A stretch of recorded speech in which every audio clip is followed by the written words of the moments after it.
This is The World This Weekend.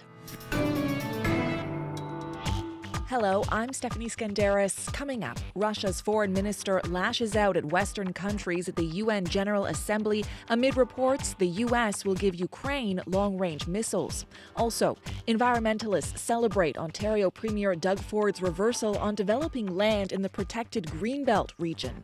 It does call for a moment of celebration where we do recognize the power of the people. But some experts warn that reversal will have some unintended consequences. And pressure grows on Buckingham Palace to return the remains of an Ethiopian prince buried at Windsor Castle. There is a precedent for moving human bodies. Why would this be the hill they're going to die on? That's later, but first. The Biden administration will reportedly provide long-range missiles to Ukraine, according to U.S. media. The missiles have a range of 300 kilometers, giving Ukraine the ability to strike Russian targets far behind the front lines. Today at the UN General Assembly, Russia's foreign minister hardly mentioned his country's war in Ukraine, instead using his speech to condemn Western powers. Chris Reyes reports. Addressing the UN General Assembly, Russian Foreign Minister Sergei Lavrov cast Russia as the champion of peace and equality, not the West, a counter-narrative to the views of the vast majority of the UN's 193 member states. Speaking through a translator, he said, Our future is being shaped by a struggle between the global majority in favor of a fairer distribution of global benefits and civilized diversity, and between the few who wield neo-colonial methods of subjugation in order to maintain their domination. Meanwhile, the battle in Ukraine shows no signs of easing. Just in the last 24 hours, the Russian army attacked multiple military targets in Ukraine, while Ukraine struck Russia's Black Sea Fleet headquarters in Crimea. U.S. media reports today the Biden administration will provide long-range missiles to Ukraine to aid its counteroffensive. Lavrov was asked about this and the continued support of the West in the war. They know perfectly well that Americans and the British and many others are engaged in hostilities. They are waging war. In his speech, Lavrov made no mention of the state of the war nor addressed its violation of the UN Charter. Instead, he fired off one attack after another against Western powers. The collective West has a calling card, and it has long been to reject the principle of equality and their total inability to reach agreement. Earlier this week, Russia and Ukraine faced off at the Security Council, but Lavrov and Ukrainian President Volodymyr Zelensky were never in the same room at the same time. On why he didn't attend Zelensky's speech, Lavrov said this. But I have my own affairs to attend to. We all know what he's going to say, so why waste time? I had 33 bilaterals planned, and they were much more useful, to be honest. Zelensky spent much of his time at the UN this week promoting Ukraine's peace plan, an extensive list that would require the international community to guarantee Ukraine's security and restore its borders. Lavrov called that plan unrealistic and one that would not bring Russia to the negotiating table. Chris Reyes, CBC News, New York. This week, the Ontario government reversed course on its controversial decision to open up Greenbelt land to development. Political opponents, residents, and environmental advocates are cheering the decision. But as Philip Lee Shannock reports, some municipalities say they're going to miss out. It does call for a celebration to see a majority government reverse its decision. Dolly Begum, deputy leader of the Ontario New Democrats, had planned a protest. But this week, the provincial government abruptly changed course. It's not a protest today. We are celebrating because I think it does, it does call for a moment of celebration where we do recognize the power of the people. It was a mistake to open the Greenbelt. Ontario Premier Doug Ford had promised not to touch the Greenbelt, a large ring of protected farmland, forests, and wetlands that stretches from Niagara Falls to Peterborough and is off limits to development. Now, after weeks of pressure, he says opening up that protected land for housing development was wrong.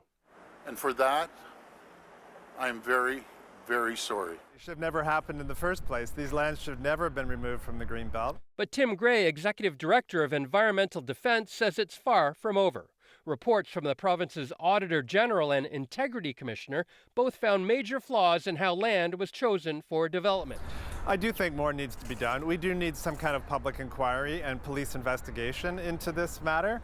And politically, for the Ford government, this about-face will mean more pressure from the opposition once the legislature returns in a few days. And I'm beginning to wonder whether, in fact, we're going to have anybody left to question on Monday at this rate. Opposition leader, New Democrat Marit Stiles, says there have been a series of high-profile resignations in the last month, including cabinet ministers and their senior staff members. What we are getting right now is a front row seat into a government that's in complete disarray. Still, for municipalities ready to approve construction, the government's about-face has consequences. This is certainly a curveball that was thrown at us. Kevin Ash is mayor of Pickering, just east of Toronto. He says he heard from many who didn't want development on the Greenbelt, but now the community will no longer get a new hospital, college campus, library, and fire hall, all promised by developers. I completely understand people's concern about building on the Greenbelt, but it is a lost opportunity in regards to the infrastructure that we're going to lose. Still, he says there is land available for development to meet his city's housing goals, which is what those campaigning against opening the Greenbelt had argued all along. Philip Shannock, CBC News, Toronto. Shock and grief have swept through the policing community in this country after an RCMP officer was killed in Coquitlam, BC on Friday. 51-year-old Constable Rick O'Brien had been on the force for 7 years. He was shot while executing a search warrant. Bruce Pitt-Payne is a retired RCMP major crime investigator. I'd love the rest of Canada to know that it's not just a hard job. It's not just a lifestyle, as they used to say. It's dangerous, but the younger you are, the less likely you are to believe probably that it's going to be you or your friend. As you get older, you start realizing how fragile our life is. 2 other police officers were injured but are expected to recover. The suspect, a man in his 20s, is in hospital with non-life-threatening injuries. India's federal anti-terror agency has confiscated properties in Punjab owned by a pro-Khalistan activist.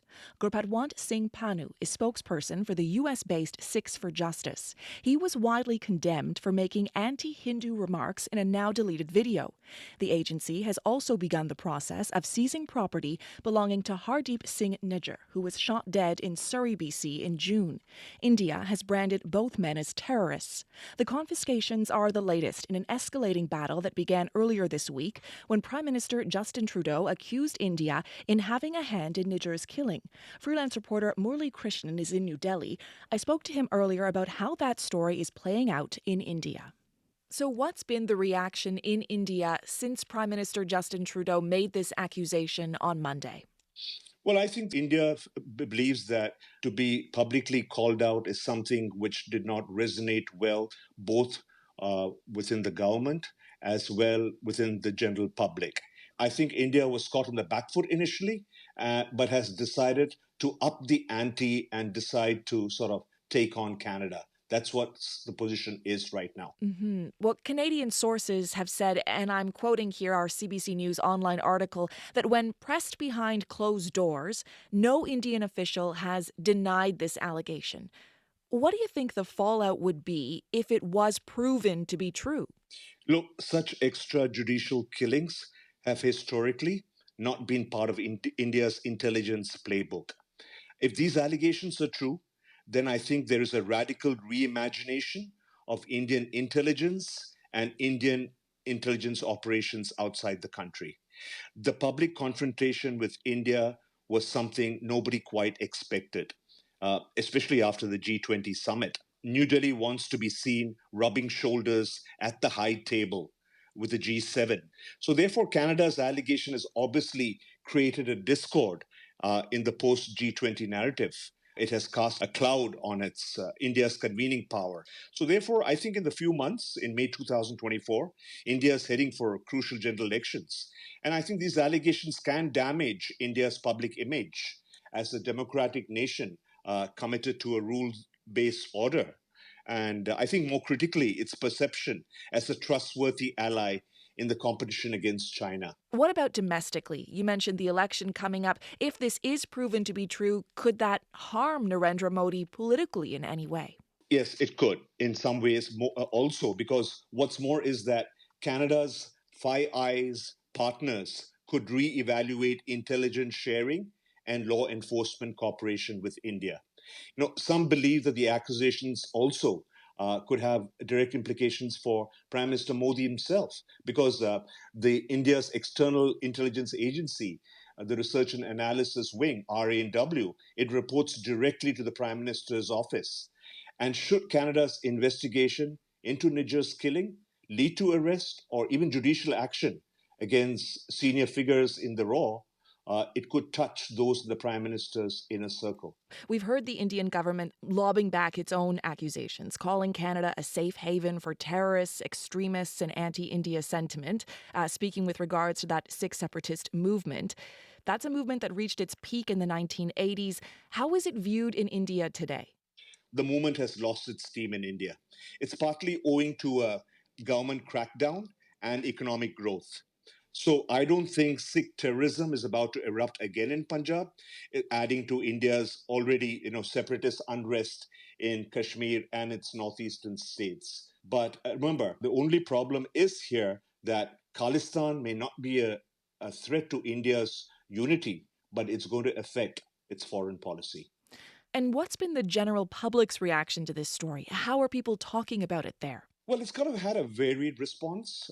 In India, the public reaction to Mr. Trudeau's speech, by and large, broadly echoes the government's line. Political parties have declared that India must be uncompromising in fighting terrorism. Some say the incident highlights Canada's alleged failures in tackling Sikh terrorism and accused Mr. Trudeau of pandering to terrorists and providing sanctuary to separatists. But then on social media, it's a different ballgame.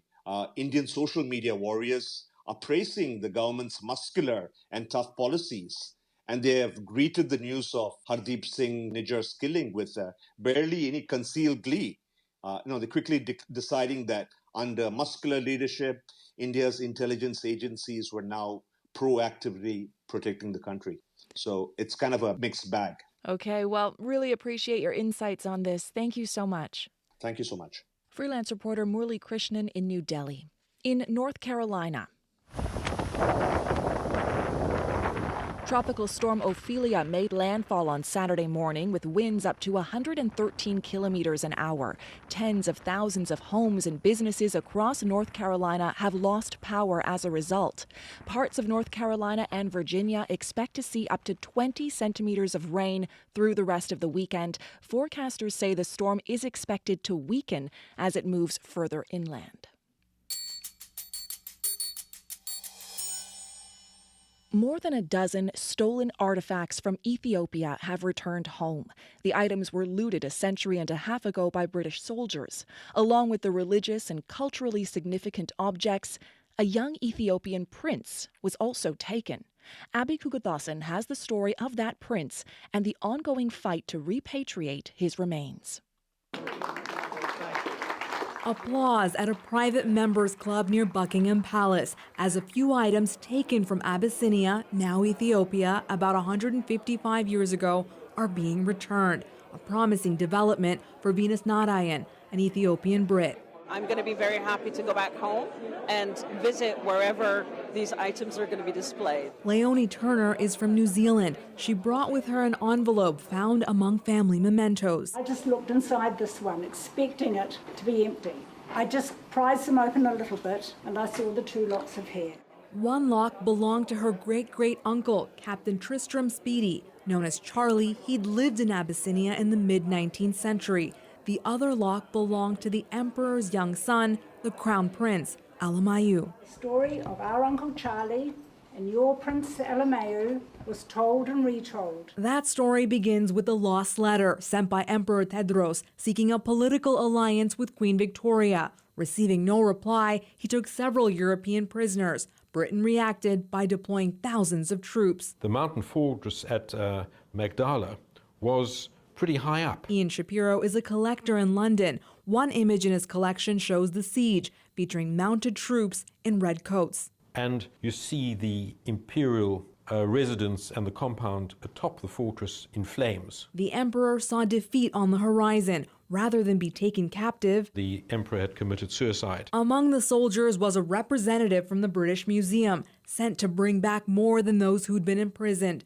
Thousands of cultural and sacred artifacts were shipped to England. 7-year-old Prince Alamayu was too. He was under the protection, in a way, of Captain Speedy, who could speak Amharic, knew the boy, had known the emperor. Queen Victoria was fascinated by the child. Alamayu was made a ward of the government and sent off to obtain an English education. He was a great athlete, he was a great runner, he was a good rugby player. Phil Atwell is the chief operating officer at Cheltenham College, a boarding school the prince attended. Academically, he wasn't anywhere near the top of the class. The foreign prince struggled. But of course, he hadn't had a history of formal education, so that may have been a reason for that. Some historians say he was quite sad in a foreign land and died of pneumonia just before his 19th birthday. Queen Victoria wrote of him then in her diary. He was so sensitive, thinking that people stared at him because of his color, that I fear he would never have been happy. Prince Alamayu was laid to rest at St. George's Chapel on the grounds of Windsor Castle. Generations later, in 2007, another letter was sent from Ethiopia to England from the then president asking Queen Elizabeth II to repatriate Alamayu's remains. Buckingham Palace refused, saying there were considerable practical difficulties around his removal. Why would this be the hill they're going to die on? Dan Hicks is a professor of contemporary archaeology at the University of Oxford. He says the monarchy is out of touch with modern times, and he doesn't buy their reasoning. As I understand it, the physical remains of the royals themselves, of the British royal family, have been moved in the past. There is a precedent for moving human bodies. Looted items from Magdala are in various British institutions. Some have argued they're better able to care for valuables taken by the British Empire. That argument seemed to crumble this past summer amid reports that about 2,000 objects were stolen from the British Museum. Are found to be missing, stolen or damaged. The dialogue about Alamayu continues, says the Ethiopian ambassador to the UK, Teferi Melesi Desta. We have continued working with the UK government. It's very important, it's part of our history. Their hope that Alamayu, whose name means I saw the world, may one day go home again, as he wished, bringing an end to his very long journey. Abby Kwabasin, CBC News, London. A recent decision by Nigeria's government highlights the challenges of returning stolen artifacts. Several Western institutions have begun the process of returning the highly prized Benin bronzes. The bronzes were taken by the British during the late 19th century from what was then the Kingdom of Benin. As Sheyi Bolarin explains, there is a debate over who rightfully owns them. The Museum of West African Art is set to open next year. It was designed to house hundreds of Benin bronzes returning to Nigeria from Western institutions. Construction is still underway, even though the museum's primary purpose has changed. Tinubu bags Oba of Benin. Headlines like these, read out on Arise TV, help to explain why. President Bola Tinubu recently declared that the sole custodian of the bronzes is the Oba, or King of Benin, backing a decision by former President Muhammadu Buhari. King pleads with President to help ensure artifacts are not snatched from palace. The declaration orders all repatriated artifacts to be handed to the Oba, Ewure II. Dr. Oluwatoyin Sogbeson is the president of ICOMOS Nigeria, the International Council on Monuments and Sites. She says the situation underscores the challenges of returning artifacts looted more than a century ago. When these things happened, Benin was a kingdom, but now is within this geographical boundaries called Nigeria. The truth of the matter is these artifacts were looted from Benin. For artist Enotie Ogbebo, the situation is not complicated at all.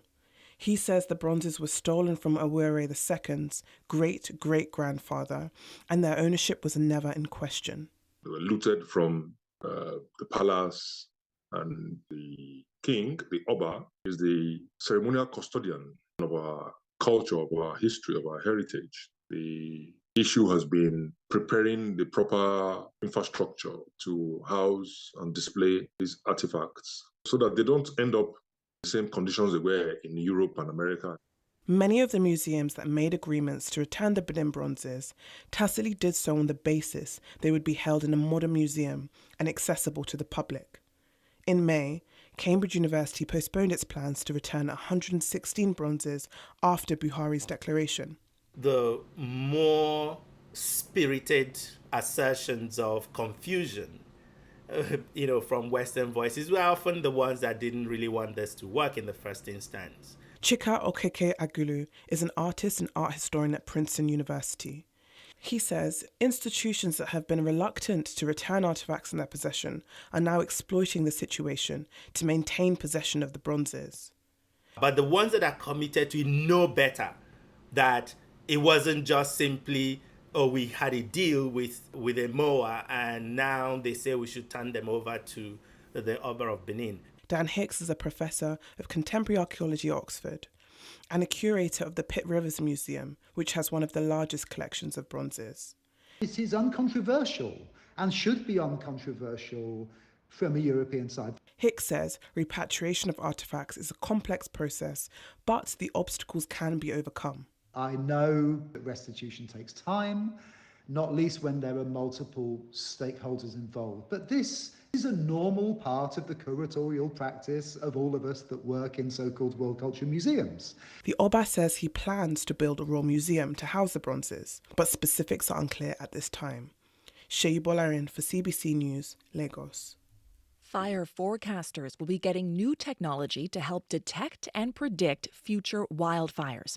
The Canadian Space Agency is preparing to launch its own fire-watching satellite into orbit.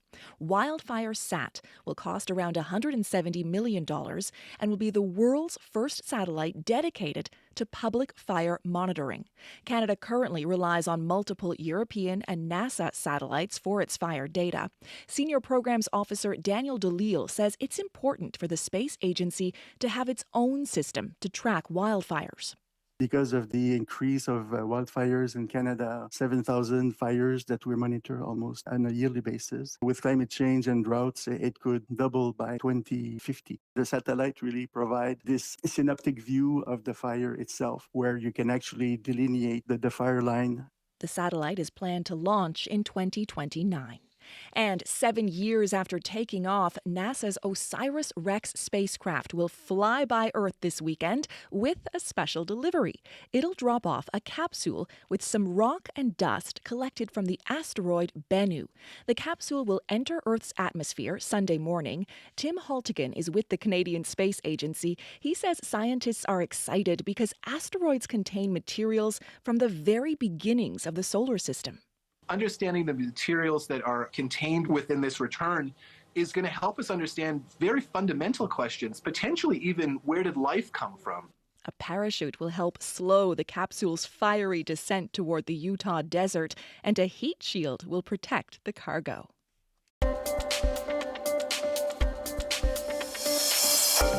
You're listening to The World This Weekend on CBC Radio. I'm Stephanie Skandaris. You can listen to this program anytime on the CBC Listen app or on the CBC News YouTube channel. Starting Mondays, you can download a special curated edition of the program featuring our favorite stories from the weekend.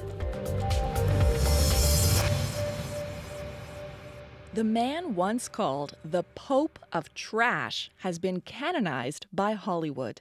John Waters made his name with provocative films like Pink Flamingos, and more than 50 years later, his films still have the power to induce nausea.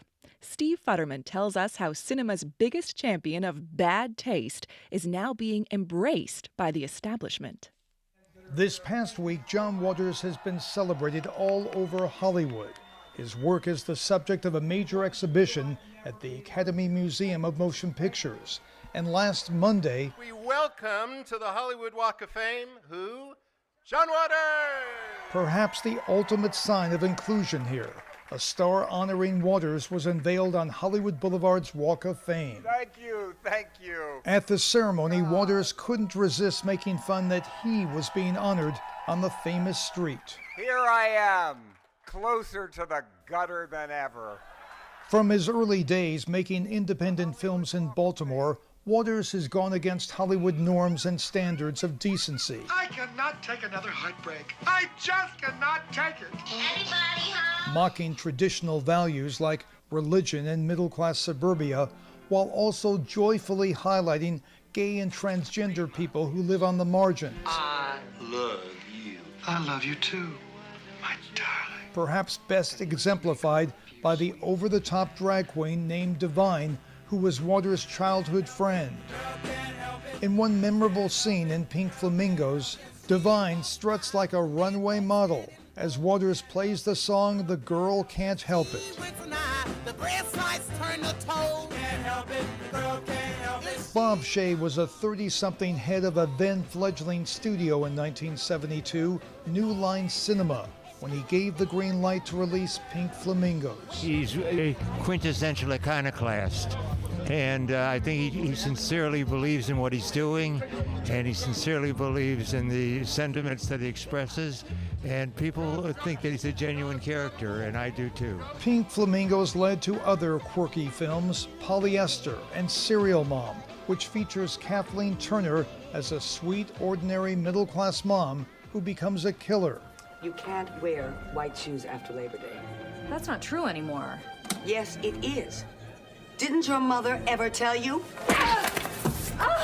Now you know. Nothing is sacred in the wacky world of John Waters. For many Waters fans, his films have done more than entertain. They have helped them feel they belong. I remember the first time I saw Hairspray when I was 8 years old. An 8-year-old little fat girl seeing Ricky Lake being the most charming person you've ever seen. Like, yeah, that's an imprint.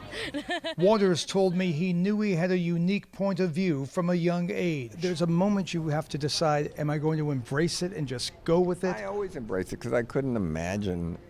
Even in grade school, I knew that I didn't think like anybody else, but I didn't care. I didn't want to.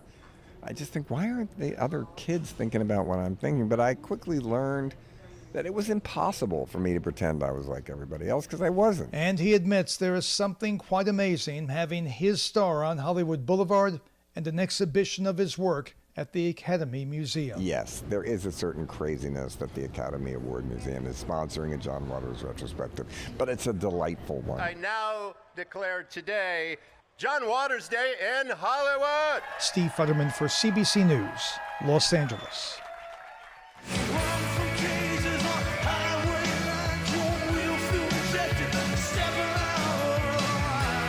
You might catch that reference to Highway 9 straight from Bruce Springsteen's beloved New Jersey. It's a special day for both the boss and his home state. He's turning 74 years old, and it's celebrating the very first Bruce Springsteen Day.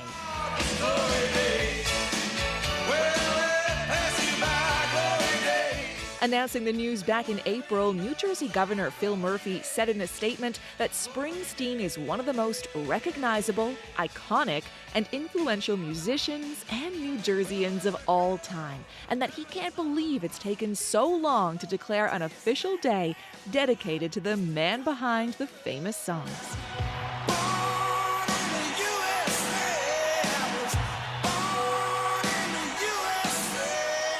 Bruce himself is probably taking it easy today. He's postponed concerts this month, and along with the E Street Band, is on a break while he's being treated for peptic ulcer disease. Springsteen posted online that the band will be back to pick these shows up and then some. On Instagram, his team notes that his birthday this year coincides with the last day of summer and suggests this song to play it out. The girls in their summer clothes pass me by. So in honor of the boss and the end of another summer season, here's a little more of girls in their summer clothes. This has been The World This Weekend. I'm Stephanie Skandaris. Thanks for being with us.